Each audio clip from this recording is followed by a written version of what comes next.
नमस्कार। कैसे हैं आप?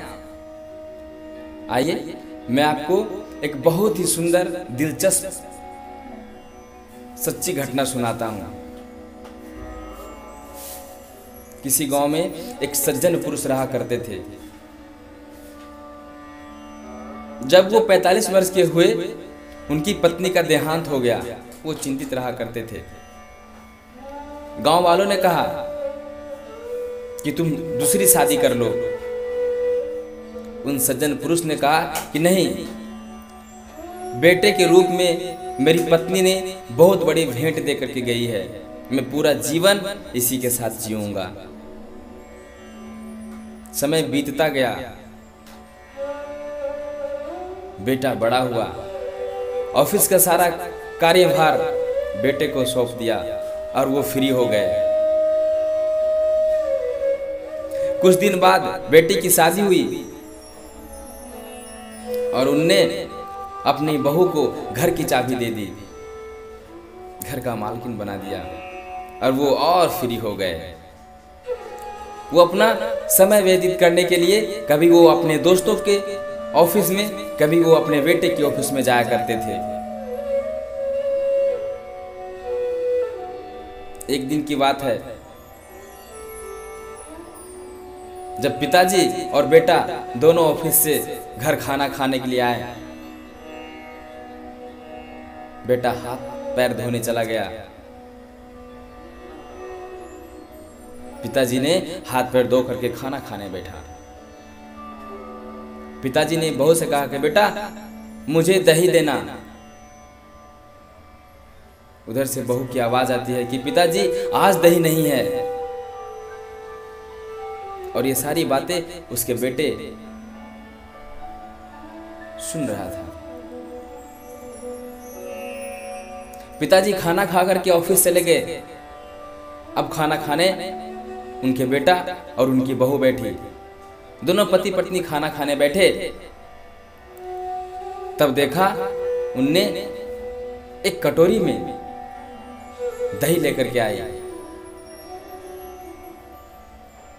उनके बेटे ने चुपचाप दही को खा लिया, कुछ नहीं बोला और वो चले गए।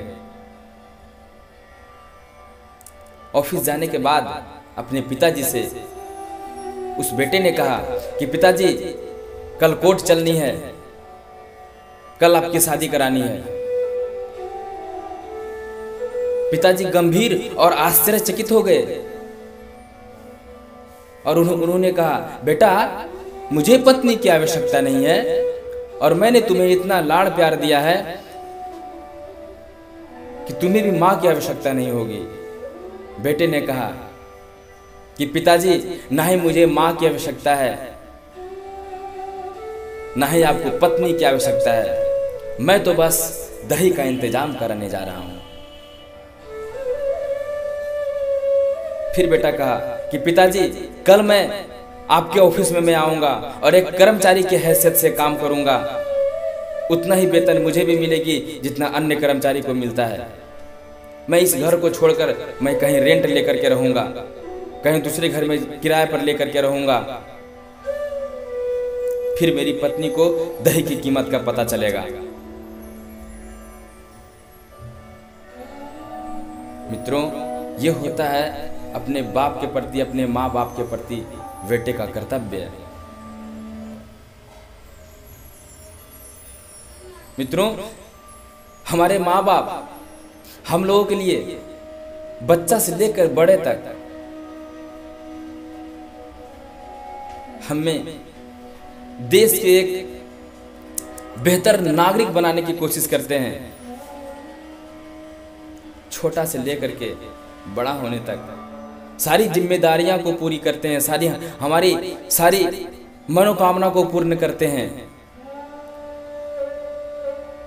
हमें पढ़ाते हैं, लिखाते हैं, एक जिम्मेदार व्यक्ति बनाते हैं। पापा हमारे लिए एटीएम कार्ड बन सकते हैं, तो क्या हम उनकी पहचान नहीं बन सकते? क्या हम उन माँ बाप का आधार कार्ड नहीं बन सकते? मित्रों, माँ बाप भगवान होते हैं। वैसे भी कहा गया है कि जिन पुत्र के कारण अगर माँ बाप के आंख से एक भी आंसू आ गया तो दुनिया का कोई भी ताकत उस इंसान को माफ नहीं कर सकता। दुनिया का कोई भी भगवान उस इंसान को माफ नहीं कर सकता। इसलिए मित्रों, हम युवाओं को इस विषय पर सोचने की आवश्यकता है, काम करने की आवश्यकता है और माँ बाप का आधार कार्ड बनने की आवश्यकता है। धन्यवाद।